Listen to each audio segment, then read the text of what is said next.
Welcome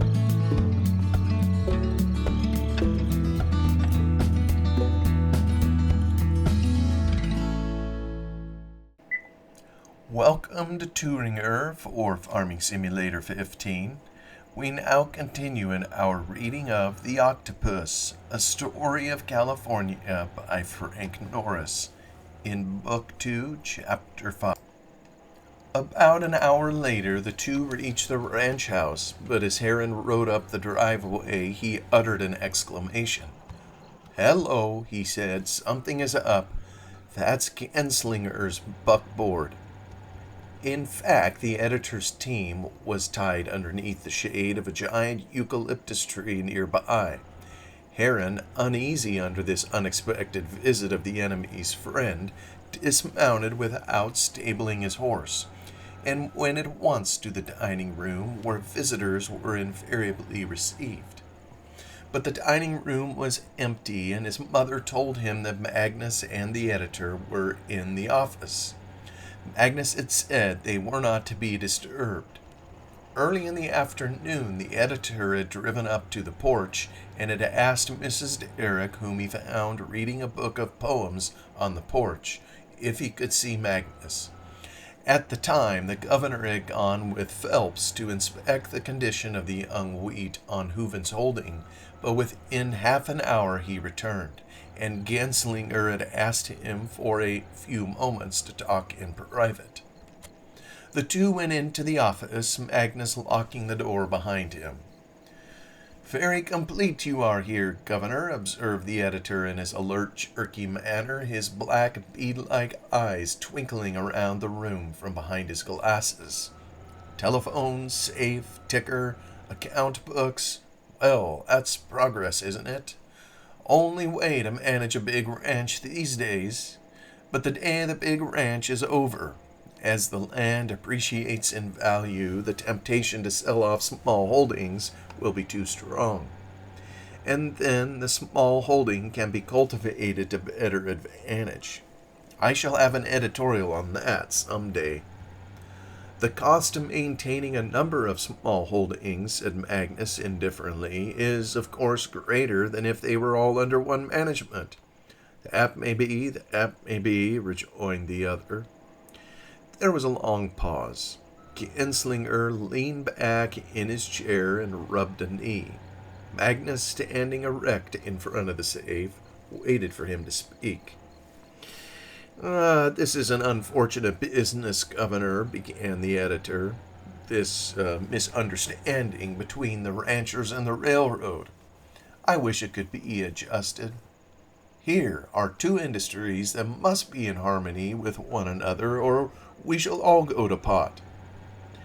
"I should prefer not to be interviewed on the subject, Mr. Genslinger," said Magnus. Oh, no. Lord love you, Governor, I don't want to interview you. We all know how you stand." Again, there was a long silence. Magnus wondered what this little man, usually so garrulous, could want of him. At length, Genslinger began again. He did not look at Magnus, except at long intervals. "About the present Railroad Commission," he remarked. "That was an interesting campaign you conducted in Sacramento and San Francisco." Magnus held his peace, his hand shut tight. Did Genslinger know of Lyman's disgrace? Was it for this he had come? Would the story of it be the leading article in tomorrow's Mercury? "An interesting campaign," repeated Genslinger slowly. "A very interesting campaign. I watched it with every degree of interest. I saw its every phase, Mr. Derrick." "The campaign was not without its interest," admitted Magnus. "Yes," said Genslinger still more deliberately, "and some phases of it were more interesting than others, as, for instance, let us say the way in which you personally secured the votes of certain chairmen of delegations." "Need I particularize further?" "Yes, those men, the way they got their votes.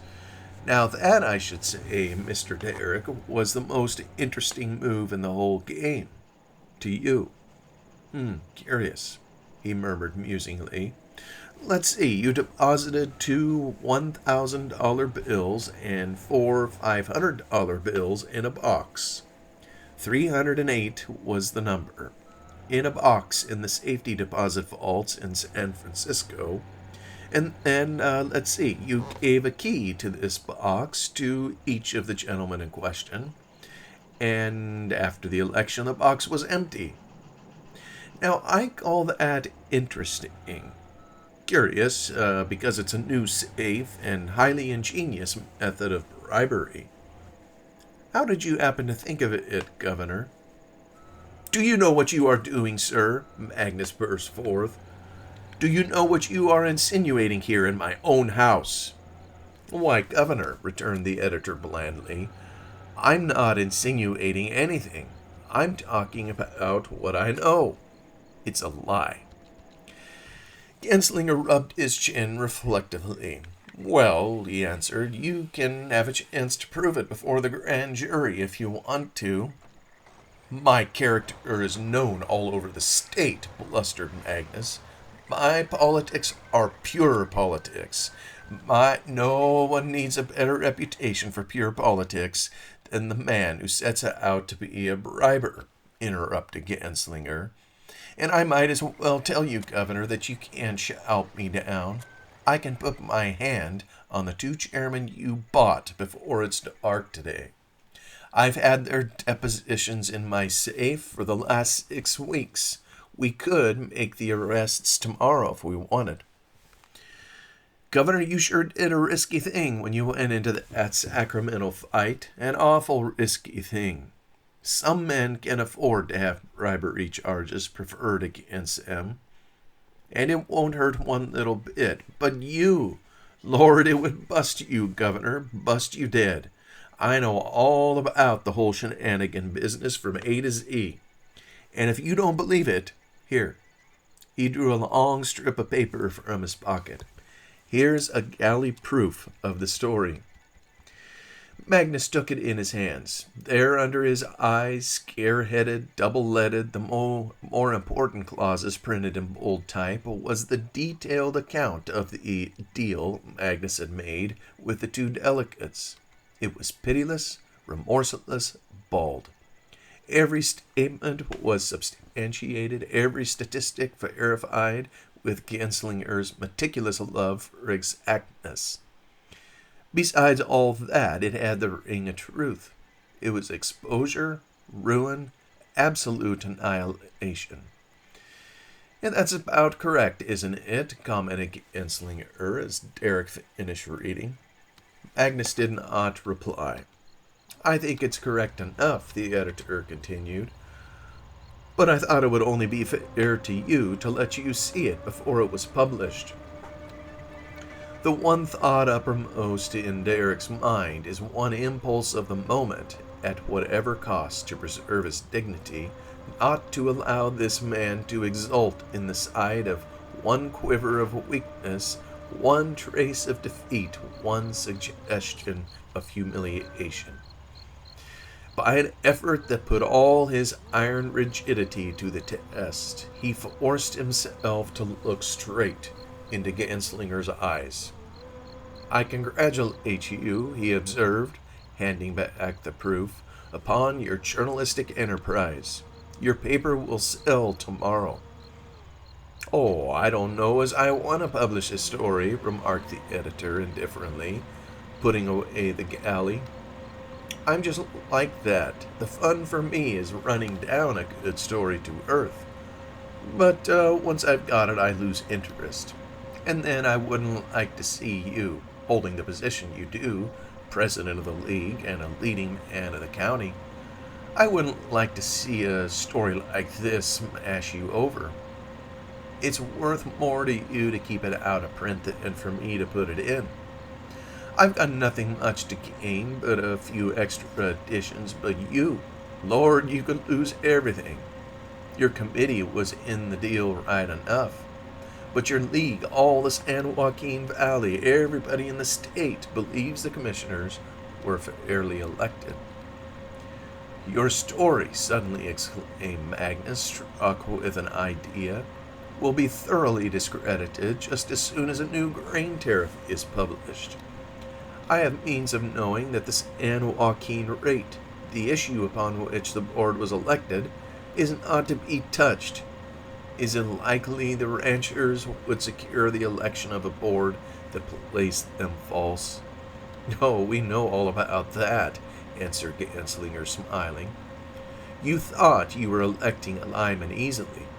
You thought you had got the railroad to walk right into your trap. You didn't understand how you could pull off your deal so easily. Why, Governor, Lyman was pledged to the railroad 2 years ago. He was the one particular man the corporation wanted for commissioner, and your people elected him. It saved all the railroad all the trouble of campaigning for him. And you can't make any countercharge of bribery there. No, sir, the corporation don't use such amateurish methods as that. Confidentially, and between us two, all that the railroad has done for Lyman in order to attach him to their interests is to promise to back him politically in the next campaign for governor. It's too bad, he continued, dropping his voice and changing his position. It really is too bad to see good men trying to bunt a stone wall over their bare heads. You couldn't have won at any stage of the game. I wish I could have talked to you and your friends before you went into that Sacramento fight. I could have told you then how little chance you had. When will you people realize that you can't buck against the railroad? Why, Magnus, it's like me going out in a paper boat and shooting peas at a battleship.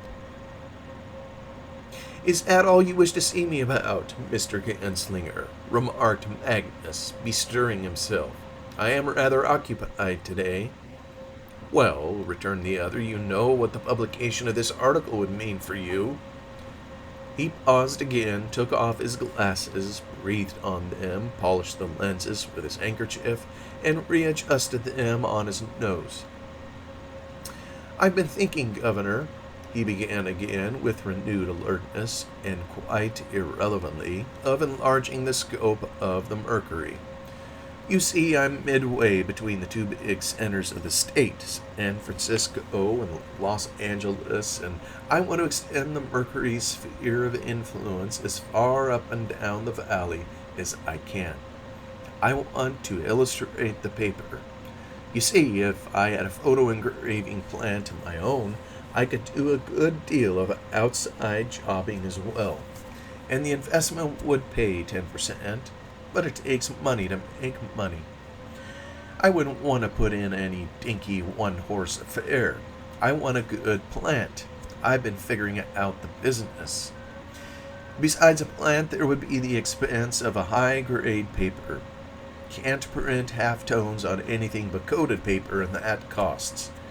Well, with this and with that and running expenses till the thing began to pay, it would cost me about $10,000. And I was wondering if, perhaps, you couldn't see your way clear to accommodating me. 10,000? Yes, say 5,000 down and the balance within 60 days. Magnus, for the moment, blind to what Ganslinger had in mind, turned on him in astonishment. Why, man, what security could you give me for such an amount? Well, to tell the truth, answered the editor, I hadn't thought much about securities. In fact, I believed you would see how greatly it was to your advantage to talk business with me. You see, I'm not going to print this article about you, Governor, and I'm not going to let it get out as anyone else can print it, and it seems to me that one good turn deserves another. You understand? Magnus understood. An overwhelming desire suddenly took possession of him to grip this blackmailer by the throat, to strangle him where he stood.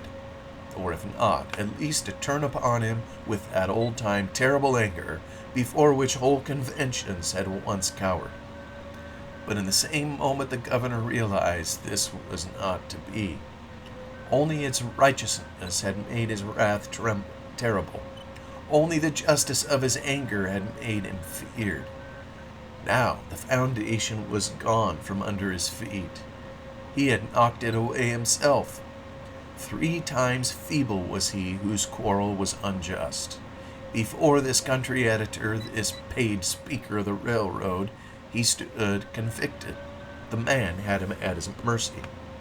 The detected briber could not resent an insult. Genslinger rose, smoothing his hat. "Well," he said, "of course you want time to think it over, and you can't raise money like that on short notice. I'll wait till Friday noon of this week. We begin to set Saturday's paper at about 4 Friday afternoon, and the forms are locked about 2 in the morning, I hope," he added, turning back at the door of the room. "I hope that you won't find anything disagreeable in your Saturday morning Mercury, Mr. Derrick." He went out, closing the door behind him, and in a moment Magnus heard the wheels of his buckboard grating on the driveway. The following morning brought a letter to Magnus from Gethings of the San Pueblo Ranch, which was situated very close to Visalia. The letter was to the effect that all around Visalia upon the ranches affected by the regrade of the railroad, men were arming and drilling, and that the strength of the League in that quarter was undoubted.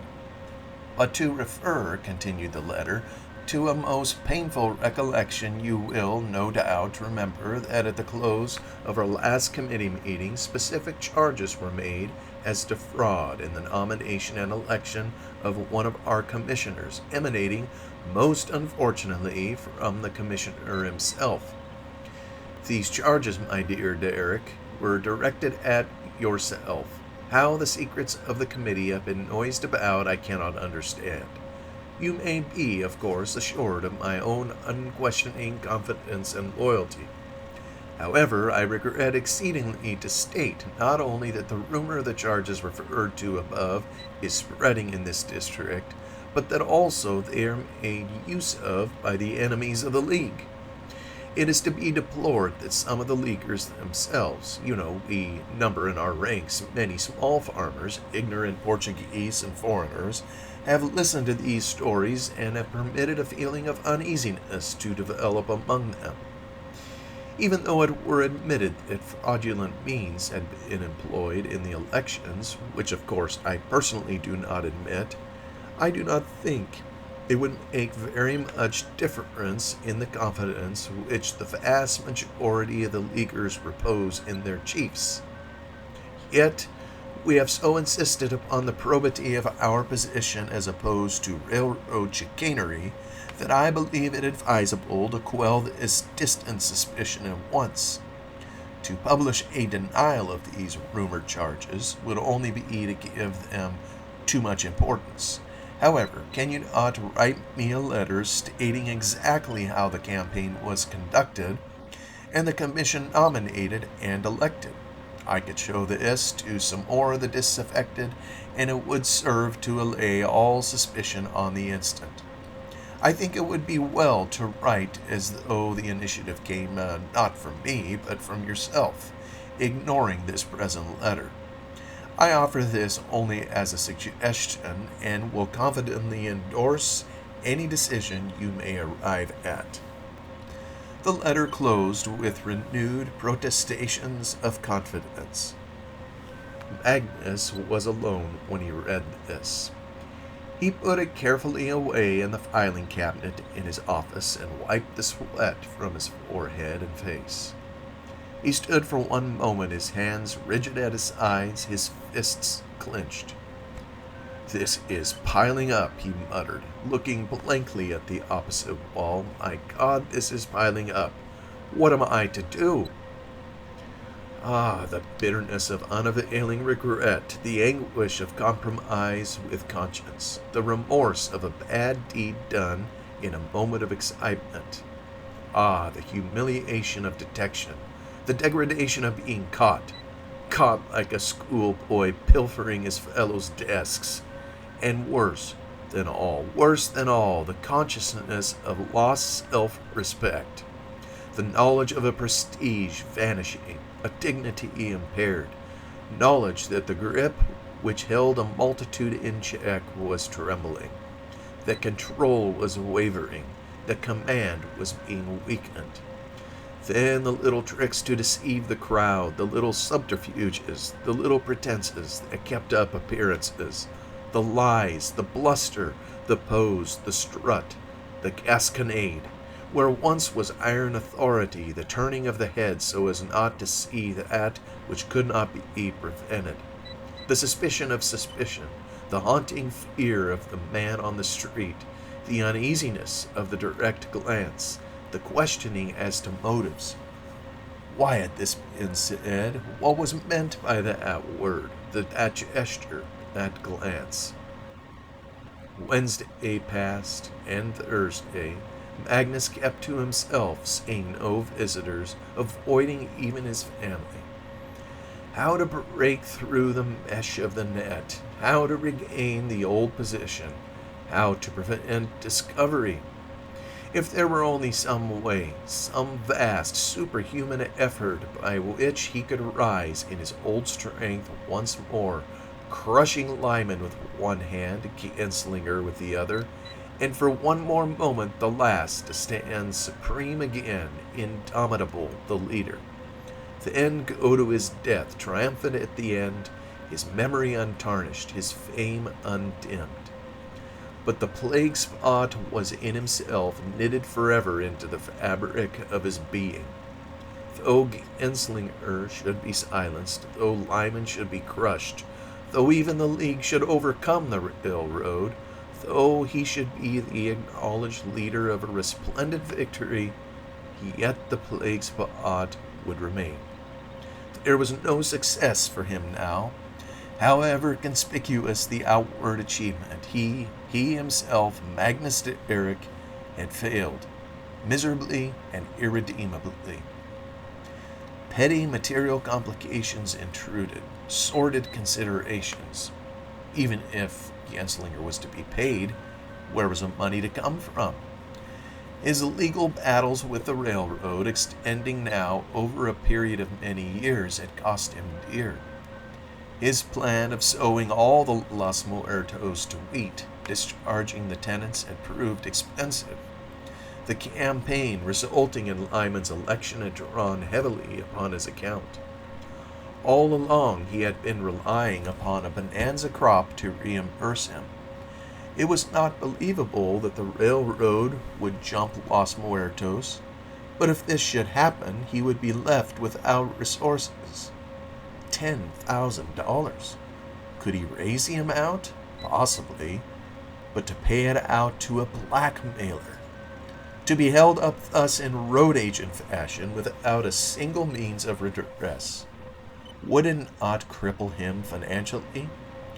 Genslinger could do his worst. He, Magnus, could brave it out. Was not his character above suspicion? Was it? This letter of Gething's.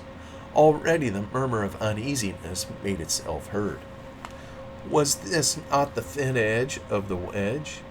How the publication of Genslinger's story would drive it home. How the spark of suspicion would flare into the blaze of open accusation. There would be investigations. Investigation. There was terror in the word. He could not stand investigation. Magnus groaned aloud, covering his head with his clasped hands.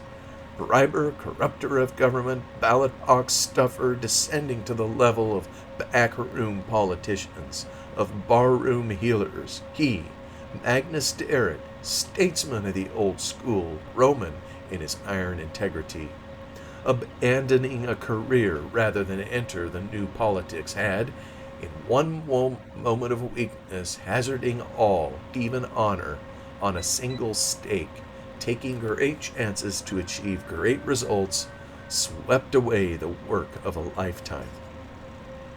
Gambler that he was, he had at last chanced his highest stake, his personal honor, in the greatest game of his life, and had lost. It was Presley's morbidly keen observation that first noticed the evidence of a new trouble in the governor's face and manner. Presley was sure the Lyman's defection had not so upset him. The morning after the committee meeting, Magnus had called Heron and Annie de Eric into the office, and after telling his wife of Lyman's betrayal, had forbidden either of them to mention his name again. His attitude towards his prodigal son was that of a stern, unrelenting resentment. But now Presley could not fail to detect traces of a more deep-seated travail. Something was in the wind. The times were troublous. What next was about to happen? What fresh calamity impended? One morning toward the very end of the week, Presley woke early in his small white-painted iron bed. He hastened to get up and dress. There was much work to be done that day.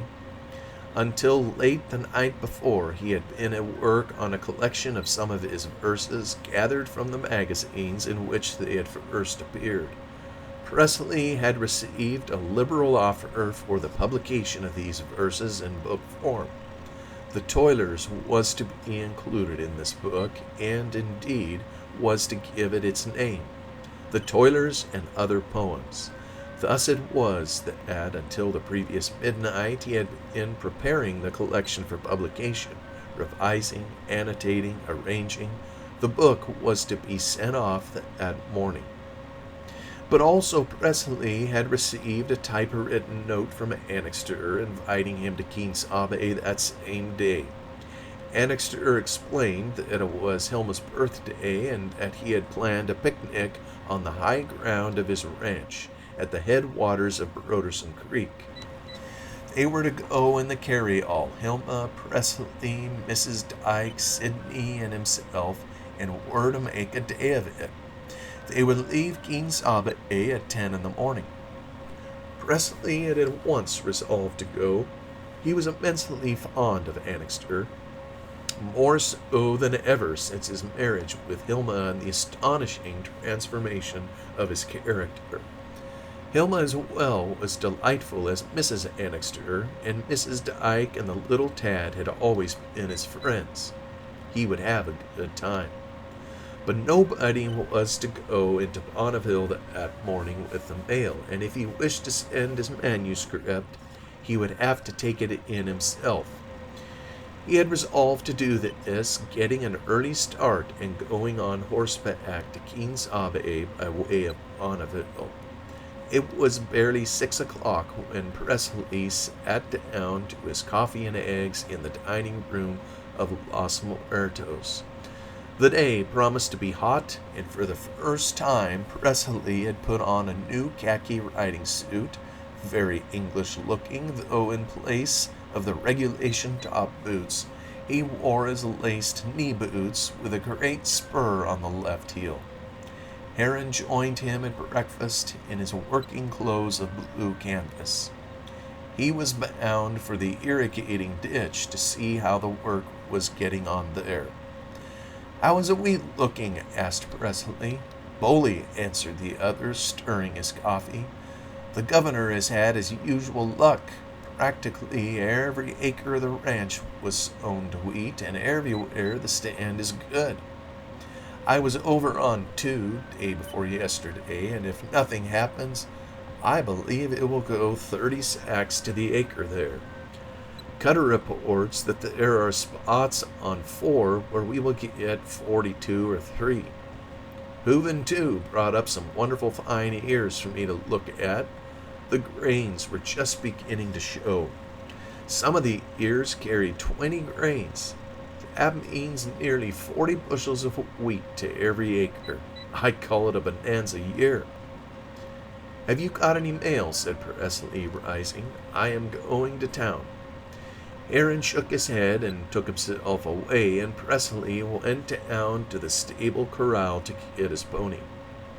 As he rode out of the stable yard and passed by the ranch house on the driveway, he was surprised to see Magnus on the lowest step of the porch. "Good morning, Governor," called Presley. "Aren't you up pretty early?" "Good morning, Press, my boy." The governor came forward and, putting his hand on the pony's withers, walked along by his side. "Going to town, Press?" he asked. "Yes, sir. Can I do anything for you, Governor?" Magnus drew a sealed envelope from his pocket. "I wish you would drop in at the office of the Mercury for me," he said, "and see Genslinger personally and give him this envelope.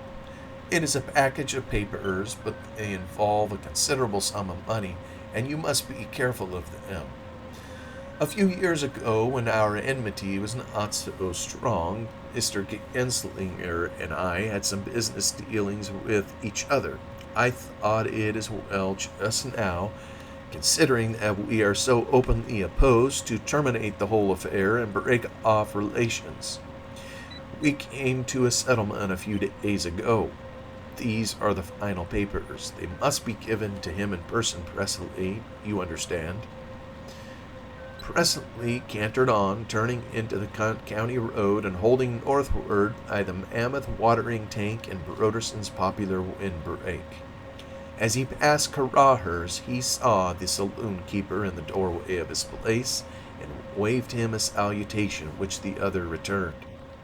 By degrees, Presley had come to consider Carraher in a more favorable light. He found, to his immense astonishment, that Carraher knew something of Mill and Buchanan, not, however, from their books, but from extracts and quotations from their writings, reprinted in the anarchist journals to which he subscribed.